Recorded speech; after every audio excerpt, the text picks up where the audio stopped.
Math পয়েন্টের পক্ষ থেকে শুভকামনা। আশা করি ভালো আছেন। তো আমরা আজকে খুবই একটা গুরুত্বপূর্ণ অধ্যায় নিয়ে কথা বলবো। আশা করি বোর্ডের বিচরণ অংশ থেকে আশা করি বুঝে গেছেন আমরা কোন অধ্যায় নিয়ে কথা বলবো।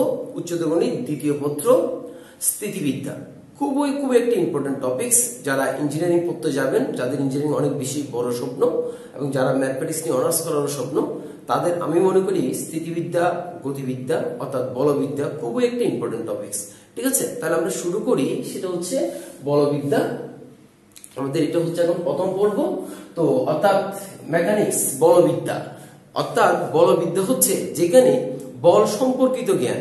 এই তো বল জিনিসটা কি আসলে আমরা যারা পদার্থ বিজ্ঞানের স্টুডেন্ট আপনারা আছেন, তারা আশা করি আমার থেকে অনেক ভালো জানতে পারবেন। তো বলবিদ্যা হচ্ছে বল সংক্রান্ত যে বিদ্যা, যে শাস্ত্র, যে জ্ঞান। ঠিক আছে, তাহলে বল জিনিসটা কি আসলে, ফোর্স জিনিসটা কি, সেটা হচ্ছে কোন বস্তুর উপর ক্রিয়া করে, কোন স্থির বস্তুর উপর ক্রিয়া করে বস্তুটি যদি গতি প্রাপ্ত হয়, বা কোন একটা গতিশীল বস্তুর উপর ক্রিয়া করে বস্তুটি যদি স্থিতি প্রাপ্ত হয়, তাহলে সেটাই হচ্ছে কি বল বা ফোর্স। সো আমরা এই বলবিদ্যার মেকানিক্সের আমাদের কয়টা পার্ট, সেটা হচ্ছে দুইটা পার্ট। একটা হচ্ছে স্থিতিবিদ্যা আর একটা হচ্ছে গতিবিদ্যা। তাহলে বলবিদ্যা হচ্ছে যেখানে স্থিতি এবং গতির কোন বস্তুর উপর যে আলোচনা করা হয়, সেটাই তো বলবিদ্যা দাঁড়াচ্ছে। তাহলে স্থিতি এবং গতি, তাহলে স্থিতি হচ্ছে যে বলের ক্রিয়াধীন বস্তুর স্থিতিশীল অবস্থা নিয়ে আলোচনা, আর বলবিদ্যা হচ্ছে তাহলে বলের ক্রিয়াধীন বস্তুর গতিশীল অবস্থা নিয়ে আলোচনা। তাহলে স্থিতি অর্থাৎ স্থিতিশীল অবস্থা, অর্থাৎ বলের ক্রিয়াধীন বস্তুর স্থিতিশীল অবস্থা নিয়ে আলোচনা। এখন স্থিতি জিনিসটাকে আশা করি আমরা জানি। যেমন আপনাদেরকে যদি বলি যে আমি এখন স্থির, আপনাদের প্রশ্নটা কি স্থির হবে? আপনাদেরকে যদি জিজ্ঞেস করা হয় যে স্যার লেকচার দিচ্ছে, যে চেয়ারে বসে আছে স্যার, এখন যে স্যার স্থিতি অবস্থায় আছে না গতিশীল অবস্থায় আছে, তো আপনাদের অনেক প্রশ্ন আশা করি আসতে পারে। অনেকে বলতে পারেন স্থিতি অবস্থায় আছে, অনেকেই বলতে পারেন গতিশীল অবস্থায় আছে। ঠিক আমাকেও যদি প্রশ্ন করা হয় আমি স্থিতি আছি না গতিশীল অবস্থায় আছি, স্থিতি অবস্থায় আছি না গতিশীল অবস্থায় আছি, তাহলে অনেকে বলতে পারেন যে হ্যাঁ আমি স্থিতিশীল অবস্থায় আছি। আসলে কিন্তু আমি স্থিতিশীল অবস্থায় নেই। ঠিক একজন স্যার যখন লেকচার দিচ্ছে চেয়ারে বসে, যদি দেখেন যদি চেয়ারে বসে আছে উনি স্থির অবস্থায় আছে, আসলে না, উনিও গতিশীল অবস্থায় আছে। তার কারণ হচ্ছে আমরা যেখানে দাঁড়িয়ে আছি, আমি যে এখন এখানে দাঁড়িয়ে আছি, এবং স্যার যেখানে চেয়ারে বসে লেকচার দিচ্ছে সেখানে যেখানে বসে আছে সেটা হচ্ছে পৃথিবী পৃষ্ঠের উপরে বসে আছে। যে পৃথিবী সূর্যের চারিদিকে প্রচন্ড বেগে ঘুরছে, তাহলে পৃথিবীর উপরের কোনো বস্তু সে কিভাবে স্থির হতে পারে? তাহলে অবশ্যই গতিশীল। তাহলে আমিও গতিশীল। এই পৃথিবীতে বিশ্ব ব্রহ্মাণ্ডে সবকিছু কিন্তু গতিশীল। তাহলে স্থিতিশীল নিয়ে যে আমরা পড়ালেখা করবো, তার মানে হচ্ছে পারিপার্শ্বিক অবস্থা একটা বিষয় আছে। পারিপার্শ্বিক অবস্থার সাপেক্ষে যা স্থির সেটা হচ্ছে স্থিতিশীল। এখন আপনাকে যদি বলা হয় যে আপনার সাপেক্ষে আমি এখন দাঁড়িয়ে আছি স্থির কিনা, তাহলে আপনার সাপেক্ষে আমি স্থির। বিষয়টা ক্লিয়ার? পারিপার্শ্বিক অবস্থার সাপেক্ষে আমাদের কাছে সবকিছু স্থিতিশীল মনে হলো কোনো কিছুই কিন্তু স্থিতি নয়, সবকিছু কিন্তু গতিশীল।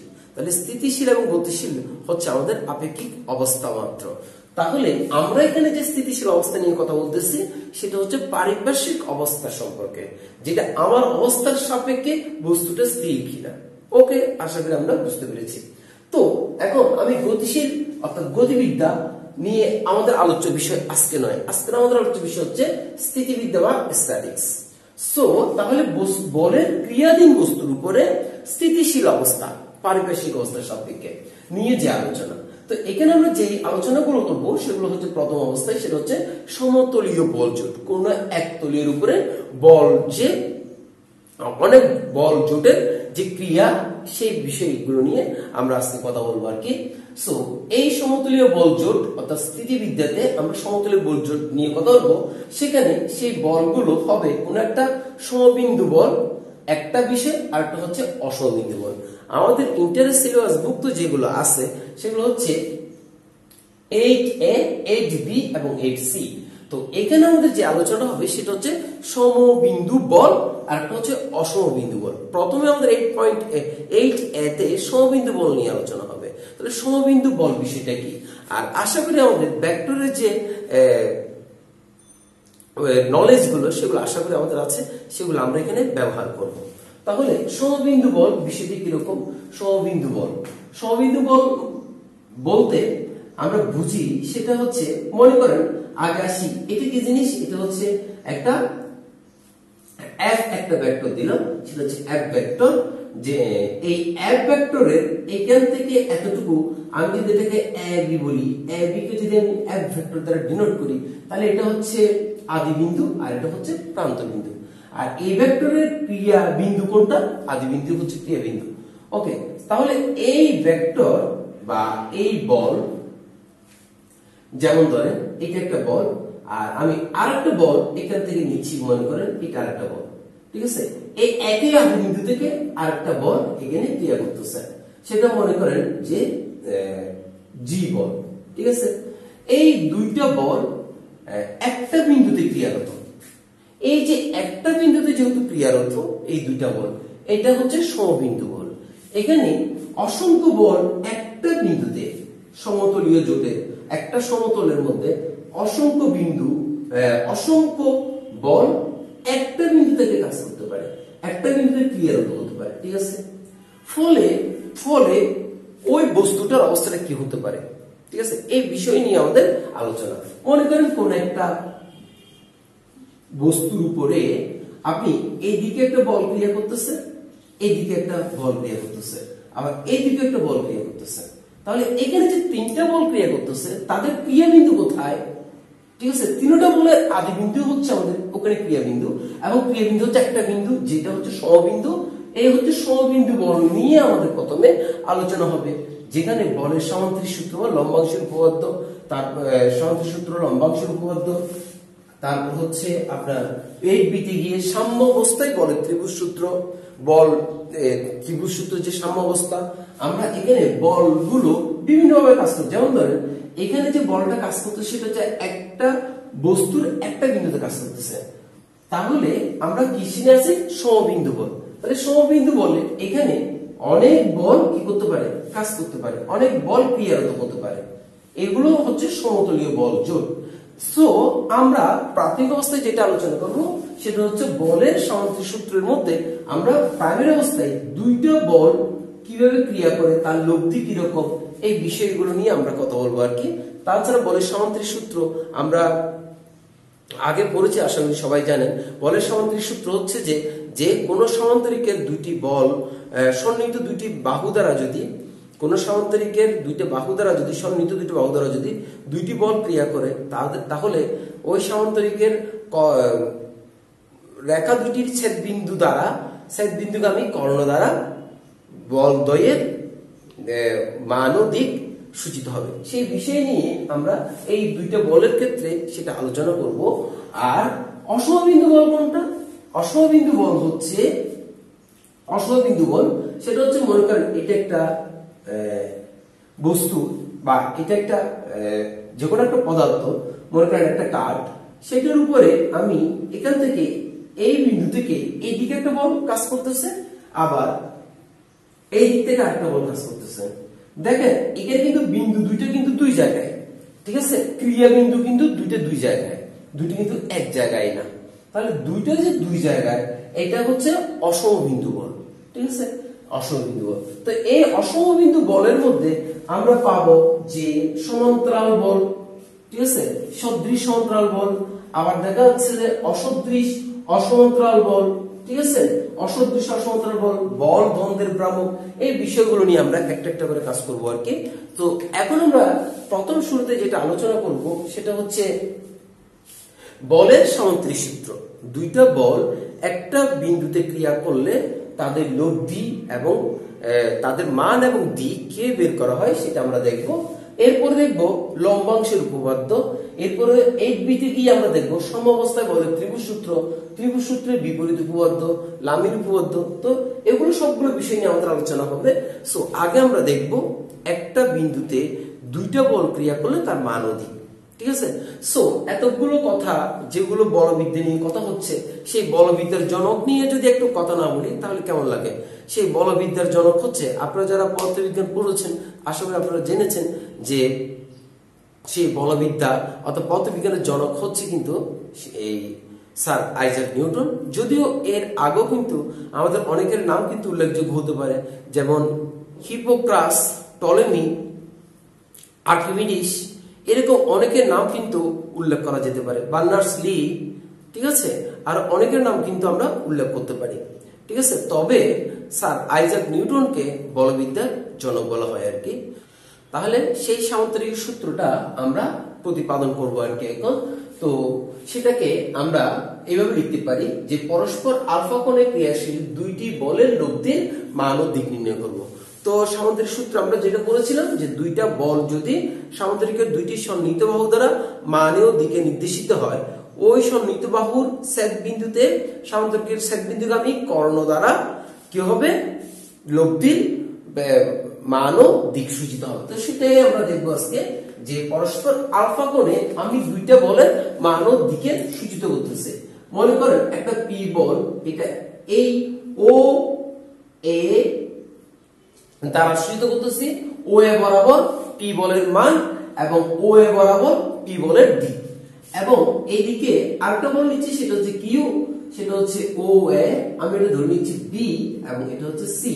তাহলে ও সি বরাবর কিউ বল, ও সি হচ্ছে এই যে কিউ বলের মান, এবং ও থেকে সি এর দিকে হচ্ছে কিউ বলের দিক, এবং ও এ বরাবর এটা হচ্ছে ও এ হচ্ছে পি বলের মান, এবং ও এ বরাবর এটা হচ্ছে ও থেকে এ এটা হচ্ছে পি বলের দিক, ঠিক আছে। তাহলে দুইটা বল একটা সমান্তরিকের সন্নিহিত দুইটা বাহুর কোন একটা বিন্দুতে অর্থাৎ ও বিন্দুতে এটা এখন ক্রিয়ারত আছে, এবং তাদের এই বল দুটোর মধ্যবর্তী কোণ হচ্ছে আলফা।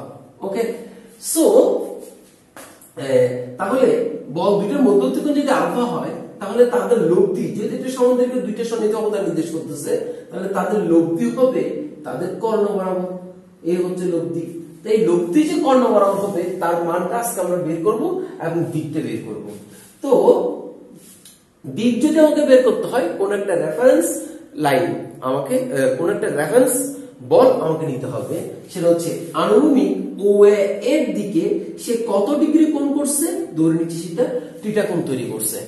সো আমরা যেহেতু দিকটা বের করতেছি, দিকটা বের করতে গিয়ে আমাকে কোন চাইলে আমি এই বলের সাথেও নিতে পারতেছি, তো আমি ধরে নিচ্ছি ও এ বল অর্থাৎ পি বলের সাথে এই লব্ধি বলটা, এই লব্ধিটা কি কোণ তৈরি করেছে? থিটা কোণ তৈরি করেছে। ওকে, এরপরে আমি এখন এই লব্ধি বলের ও বি বরাবর লব্ধি বলের মান ও দিক বের করতে চাই। এখন মান ও দিক যেহেতু আমি বের করব, এখন ও এ কে যদি আমি একটু বর্ধিত করি, এদিকে ও এ কে যদি বর্ধিত করি, সো তাহলে এখানে কি কোণ তৈরি হবে? এইটাও আলফা কোণ তৈরি হবে। যেহেতু এটা আলফা, তাহলে এটাও আলফা কোণ তৈরি হবে। এখন যদি ও বি থেকে আমি একটা লম্ব অঙ্কন করি, ঠিক আছে, তাহলে ধরে নিচ্ছি সেটা হচ্ছে ডি। তাহলে ও বি ডি একটা নিঃসন্দেহে একটা সমকোণী ত্রিভুজ তৈরি হয়ে যাচ্ছে, ঠিক আছে। সো এই যে আমরা আলফা পরস্পর আলফা কোণে ক্রিয়াশীল দুইটি বলের এই লব্ধির মান এবং এই যে দিক সেটা আমরা নির্ণয় করব আর কি। তো সেই নির্ণয় করাটা আমরা চাইলে দুই ভাবে করতে পারি, একটা হচ্ছে সাইন এর অনুপাত ইউজ করে, ত্রিকোণমিতিক অনুপাত ইউজ করে, আর একটা হচ্ছে ভেক্টর পদ্ধতিতে। দুইটা আমরা আলোচনা করব। সো আমরা আগে এই লব্ধির মানটা নির্ণয় করতে চাই, আমরা এখন লব্ধির মান নির্ণয় করব, ঠিক আছে। সো এখানে যখন আমি ও এ কে ডি পর্যন্ত বাড়িয়ে দিয়েছি, এখানে বি এ ডি এটা কি কোণ? আলফা কোণ, ঠিক আছে। এবং ও বি ডি এটা একটা কি ত্রিভুজ? সমকোণী ত্রিভুজ। তাহলে আমরা লিখতে পারি ত্রিভুজ ও বি ডি সমকোণী ত্রিভুজে ও বি স্কয়ার সমান O D square plus B D square, ঠিক আছে। এটা আমরা লিখতে পারি O B square equal to O B square অতিভুজ স্কয়ার সমান লম্ব স্কয়ার যোগ ভূমি স্কয়ার, ও ডি স্কয়ার এবং কি বি ডি স্কয়ার, ঠিক আছে। এখন এই ও ডি কে আমরা ও এ প্লাস এডি লিখতে পারি না?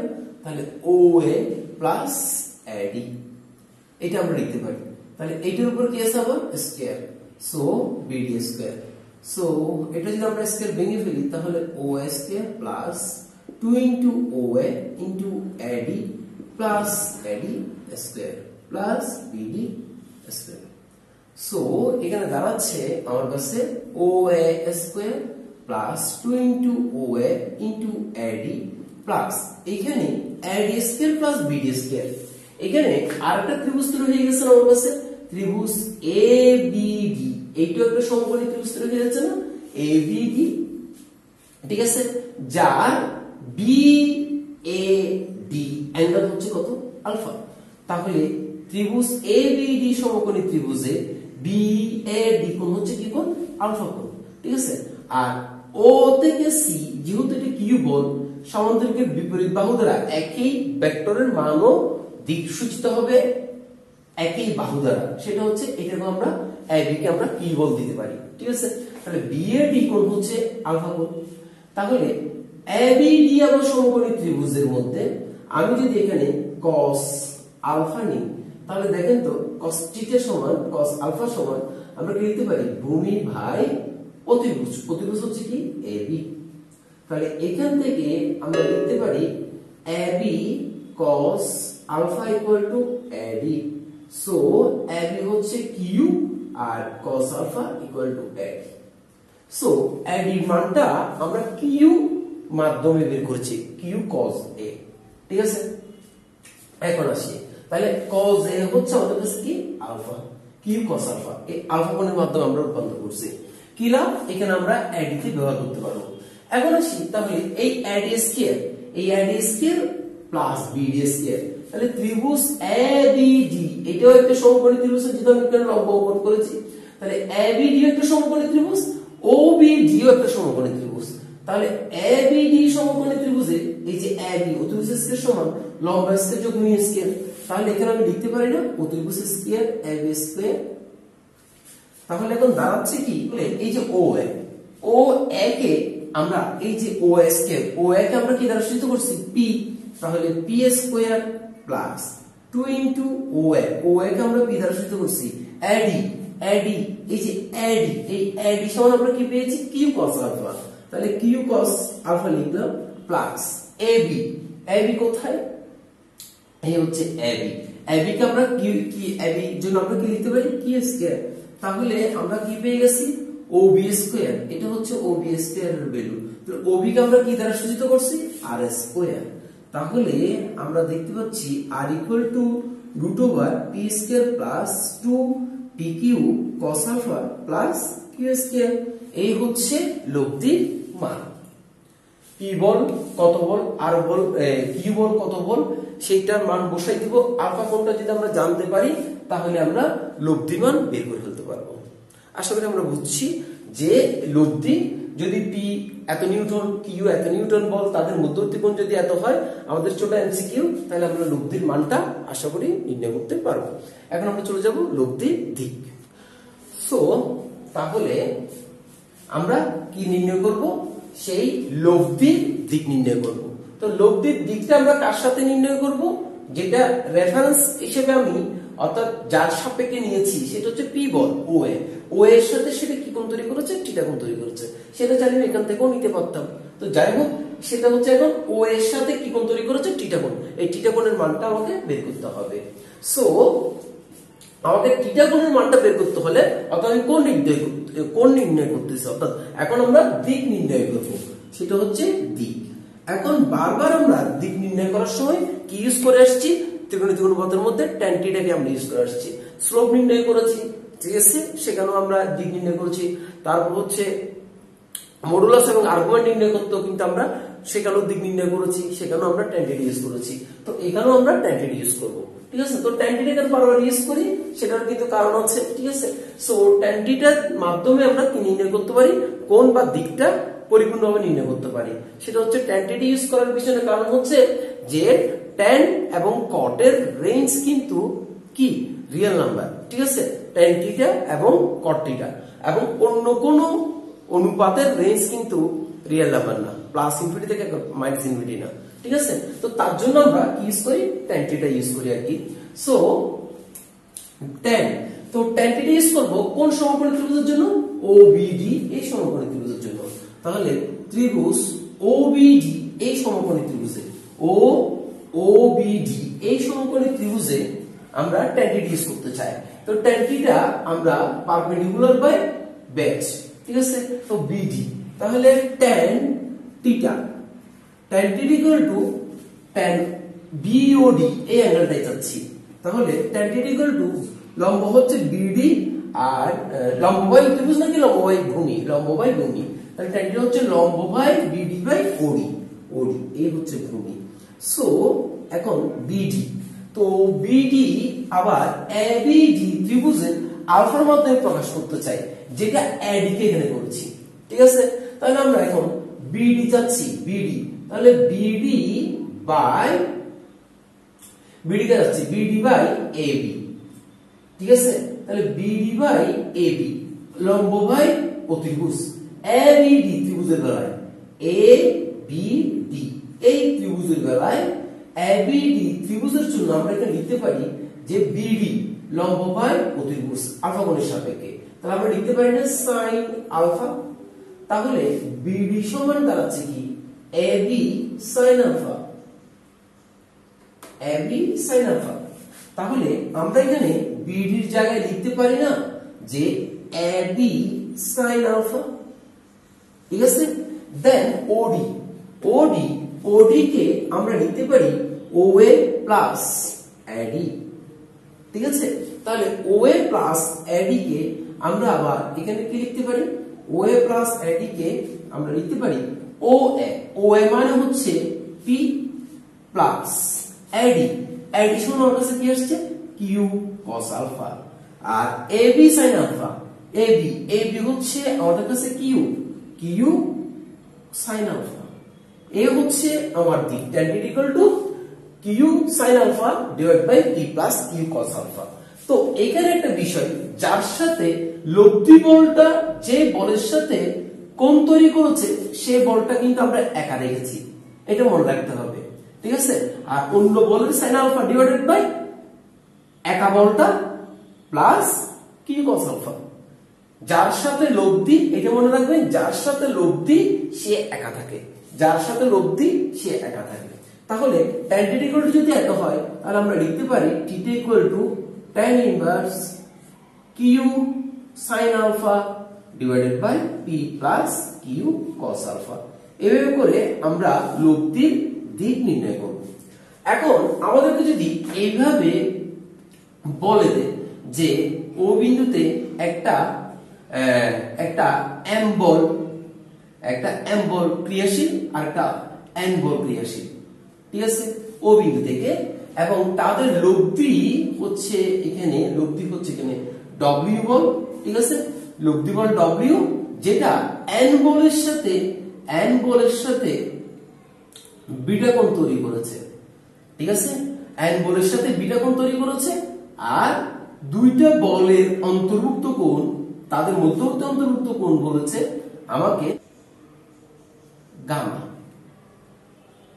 ওকে, তাদের মধ্যবর্তী কোণ বলেছে আমাকে কি? গামা। তাহলে আমরা এই W এই বলটা আমরা লব্ধি বলকে বের করতে পারবো? লব্ধি বল আশা করি আমরা বের করতে পারবো, ঠিক আছে? তো লব্ধি বল যদি আমরা বের করতে চাই তাহলে লব্ধি বলটা কি হবে বলেন তো?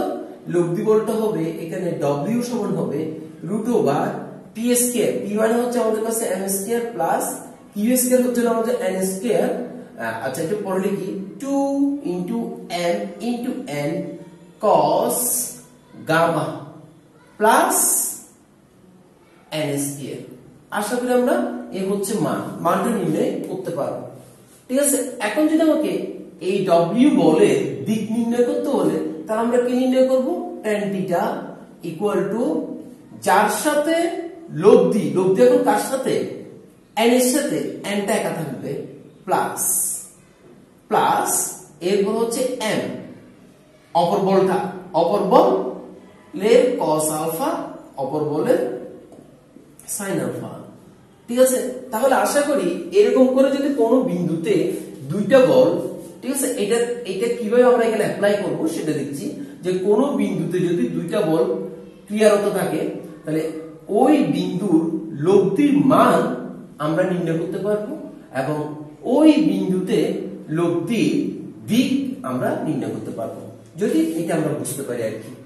তো এখন আমরা সেই অর্থাৎ ভেক্টরের মাধ্যমে এই প্রমাণটা আমরা করতে চাই। সো এখন এই যে ও এ আছে না, ও কে এখন আমরা ভেক্টর দ্বারা প্রকাশ করছি, ঠিক আছে, কিউ কে আমরা ভেক্টর দ্বারা প্রকাশ করছি, কারণ ও এর মান এবং দিক নির্দেশিত করতেছি, ঠিক আছে, ও এ দ্বারা এর মান এবং ও থেকে এ এর দিকে দিক পি ভেক্টর এবং পি ভেক্টর মান ও দিকে নির্দেশিত করলাম, ঠিক আছে। তো এ বি ভেক্টর আমি এটা এখন মুছে দিচ্ছি যে এ বি ভেক্টর এ থেকে বি ভেক্টর তারপর আমরা কিউ ভেক্টর সাইন দিতে পারবো। কেন দিতে পারবো? যে ওসি বাহুর মান যতটুকু এ বি বাহুর মানও ততটুকু, ও থেকে এ এর ডিরেকশন যেদিকে, এ থেকে বি এর ডিরেকশন সেদিকে, তাহলে আমরা এ বি ভেক্টর কো কিউ ভেক্টর দিতে পারি। তাহলে এখানে এখন দেখা যাচ্ছে কি, আচ্ছা এগুলো আমি মুছে দিই। এখন ও এ বি এটা একটা ত্রিভুজ, যে ত্রিভুজে ও এ, ও হচ্ছে আদি বিন্দু, এ হচ্ছে প্রান্ত বিন্দু, আবার এ বি ভেক্টরের এ হচ্ছে আদি বিন্দু যেটা ও এ ভেক্টরের প্রান্ত বিন্দু, বি হচ্ছে প্রান্ত বিন্দু। তাহলে এখানে ঘটনাটা কি দাঁড়াচ্ছে, ত্রিভুজ ও এ বি, এই ত্রিভুজের ও এ বি এই দুইটা বাহু দ্বারা দুইটা ভেক্টর নির্দেশিত হচ্ছে যেটা একই ক্রমে। তাহলে ভেক্টর যোগের ত্রিভুজ ভিত্তিতে আমরা কি দেখেছি যে কোন একটা ত্রিভুজের দুইটি বাহু দ্বারা দুইটি ভেক্টর যদি একই ক্রমে মানে ও দিকে নির্দেশিত হয়, তাহলে তৃতীয় বাহু দ্বারা ভেক্টর যোগের ত্রিভুজ ভিত্তি অনুসারে ভেক্টর দ্বয়ের যোগ কি হবে, যোগফল সূচিত হবে, সমষ্টি রূপে সূচিত হবে। তাহলে একই ক্রমে না বিপরীত ক্রমে, তাহলে এখন দাঁড়াচ্ছে সেটা হচ্ছে এই ক্রমে সূচিত হবে, বিপরীত ক্রম। এটা ও এর এ বি একই ক্রম, কিন্তু ভেক্টরের যোগফল সূচিত হবে তার বিপরীত ক্রমে, এই যে এদিকে হচ্ছে বিপরীত, ও থেকে বি এর দিকে, ঠিক আছে। তাহলে এখানে আমরা ভেক্টর যোগের ত্রিভুজ বিধি অনুসারে লিখতে পারি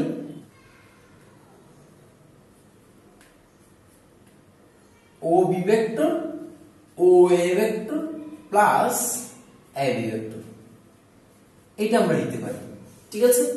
সো ও বি ভেক্টরকে আমরা কি দ্বারা ডিনোট করেছি, আর। ও বি ভেক্টরকে আমরা কি দ্বারা ডিনোট করেছি, আর দ্বারা। তাহলে আর ভেক্টর ইকুয়াল টু ও এ হচ্ছে P vector plus A B হচ্ছে কিউ ভেক্টর, ঠিক আছে। তাহলে আমরা ভেক্টর মধ্যে প্রুফ করতে চাই যে বলের মান, দুইটি বলের মান। আচ্ছা, তাহলে আর ভেক্টর দ্বারা আমরা কি করছি, ও বি কে ডিনোট করছি। সো এখন আমরা আর ভেক্টরকে কি করব, আর ভেক্টর দ্বারা গুণ করব, অর্থাৎ বর্গ করব। কি রকম বর্গ করব, আর কে আর ভেক্টর দ্বারা। তো ভেক্টরের গুণ আমরা দুই রকম ভাবে করতে পারি, সেটা হচ্ছে ডট গুণন আর একটা হচ্ছে ক্রস গুণন। তো আমরা এখানে ডট গুণন করতে চাই আর ভেক্টরকে আর ভেক্টর দ্বারা, আমি এটাকে এক নং দ্বারা সূচিত করতেছি। তো R vector dot R vector equal to P vector plus Q vector into P vector plus Q vector.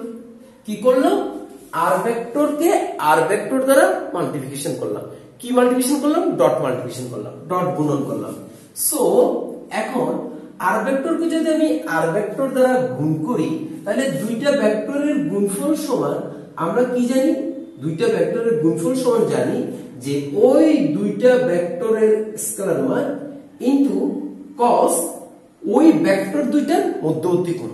তাহলে ওই দুইটা ভেক্টরের মধ্যবর্তী কোণ আর ভেক্টরের সাথে কত ডিগ্রি কোণ তৈরি করেছে, 0 ডিগ্রি। তাহলে আমরা লিখতে পারি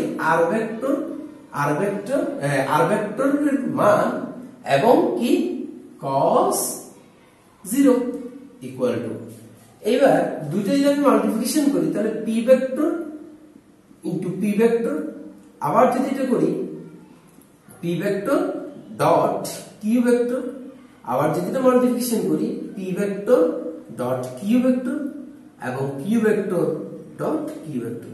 ওকে, এইবার আসি এটা কার জন্য বের হচ্ছে, আর স্কেল লিখে দিতে পারি না এখানে, cos 0 ডিগ্রি মান 1 আর সাথে গুণ করলে আর স্কেল।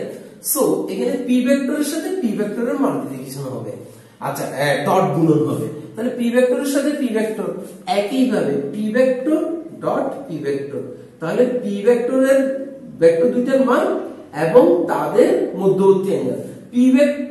পি ভেক্টরের সাথে কত ডিগ্রি কোণ তৈরি করেছে? 0 ডিগ্রি। তাহলে এখানে লিখতে পারি P vector cos 0 degree, okay, plus এইটাও পি কিউ, এইটাও পি কিউ, তাহলে আমরা লিখতে পারি 2 পি ভেক্টর কিউ ভেক্টর। আর এখানে কি করছে? Q vector dot Q vector, তাহলে Q into Q cos 0 degree, তাহলে এখানে আসছে Q dot Q cos 0 degree. So R square equal to, এখানে দাঁড়াচ্ছে পি স্কয়ার cos 0 ডিগ্রির মান পাওয়া যাবে 1 2 পি ভেক্টর আর কিউ ভেক্টরের, এটাই হচ্ছে কথা, ডট গুণন। তাহলে পি ভেক্টর এবং কিউ ভেক্টরের ডট গুণন করব, ঠিক আছে? তাহলে পি ভেক্টর আর কিউ ভেক্টরের ডট গুণন, তাহলে পি আর কিউ মান, ঠিক আছে, cos পি ও কিউ এর মধ্যবর্তী কোণ, পি ও কিউ এর মধ্যবর্তী কোণ কত? এখানে আলফা, তাহলে আমরা লিখতে পারি 2 P Q cos alpha plus Q square. তাহলে আমার সেই ভেক্টরের মান আশা করি আমাদের কাছে বেরিয়ে আসছে, P square plus 2 P Q cos alpha plus Q square. এটাই ছিল আমাদের কাছে যেটা আগে বের করেছি যে ত্রিকোণমিতি অনুপাতের মাধ্যমে। তাহলে আমরা ভেক্টরের মধ্যে খুব সহজে ইজি ভাবে এটা আমরা করতে পারি। এটা এবার আমরা এই লব্ধির দিকটা নির্ণয় করব ভেক্টরের মাধ্যমে, ঠিক আছে? হ্যাঁ, এখানে আরেকটা বিষয় যে এখানে কি করেছে, আশা করি আপনারা যারা ভেক্টর করেছেন তারা আশা করি বুঝতেই গেছেন যে ডট গুণনটা কি রকম হয়েছে। আসলে এখানে আর ভেক্টরকে আর ভেক্টর এই দিকে আর ভেক্টর দ্বারা গুণ করেছি, পি প্লাস কিউ কে পি প্লাস কিউ ভেক্টর দ্বারাই গুণ করেছি। বা বুঝতে যদি অসুবিধা হয় এখানে লিখে দিই যে বর্গ করে, ওকে?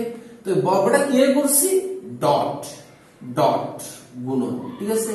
সেটা হচ্ছে ডট গুণন, ওকে, বর্গ করেছি মানে এক নংকে এক নং দিয়ে ডট গুণন করেছি, ঠিক আছে? তো আর যদি বর্গ করি তাহলে R vector into R vector, P plus Q into P plus Q, P plus Q dot P plus Q.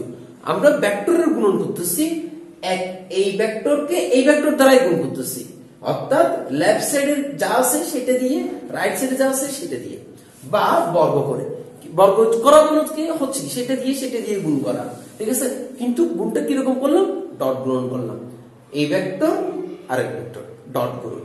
আশা করি আমরা বুঝতে গেছি, ওকে? সো এখন আমরা ভেক্টরের মাধ্যমে দিকটা নির্ণয় করব আর কি। সো আমাদের কাছে এই যে R vector equal to P vector plus Q vector, সেটা আমি আবার নিলাম কিসের জন্য? দিক বের করার জন্য। সো আমি এখানে এখন উভয় দিকে পি ভেক্টর দ্বারা ডট গুণন করতে চাই।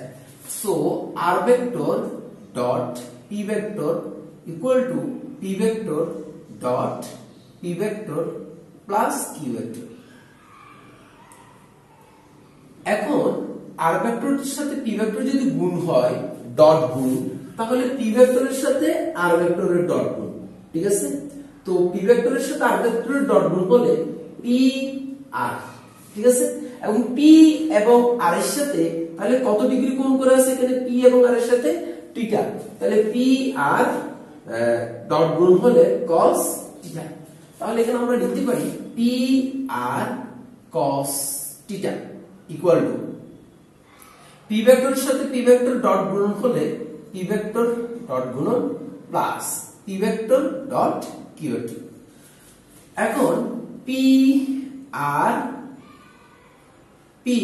আর cos থিটা ইকুয়াল টু, তাহলে পি ভেক্টরের সাথে পি ভেক্টরের ডট গুণন, তাহলে বুঝে গেছি আশা করি P vector into P vector, ঠিক আছে?